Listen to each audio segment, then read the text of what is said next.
ரசூலுல்லாஹி ஸல்லல்லாஹு அலைஹி வஸல்லமுடைய சபைக்கு ஒரு தாய் குழந்தையை துளைத்து வருகிறார்கள். அந்த தொலைத்த குழந்தை அந்த தாயுடைய கரத்தில் கொடுக்கப்படுகிறது. காணாமல் போய் கிடைத்த அந்த குழந்தை அந்த தாய் நெஞ்சோடு அணைத்து உணவை கொடுக்கிறார்கள்.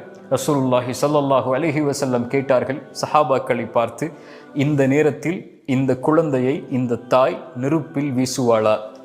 சஹாபாக்கள் சொன்னார்கள், யா ரசூலல்லாஹ், இப்படிப்பட்ட நிலையில் இந்த குழந்தையை எப்படி தாய் நெருப்பில் வீசுவாள்?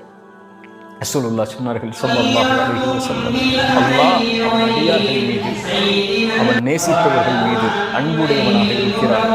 இந்த தாய் இந்த குழந்தையின் மீது வைத்திருக்கக்கூடிய நேசத்தை விட, உங்கள் தாய் உங்களை நேசிப்பதை விட, உங்களுடைய தந்தை உங்களை நேசிப்பதை விட, இந்த உலகத்தில் இருக்கக்கூடிய அத்துணை உறவுகளும் ஒட்டுமொத்த உலகமும் உங்களை நேசிப்பதை விட அல்லாஹுடைய நேசம் மிகப்பெரியது.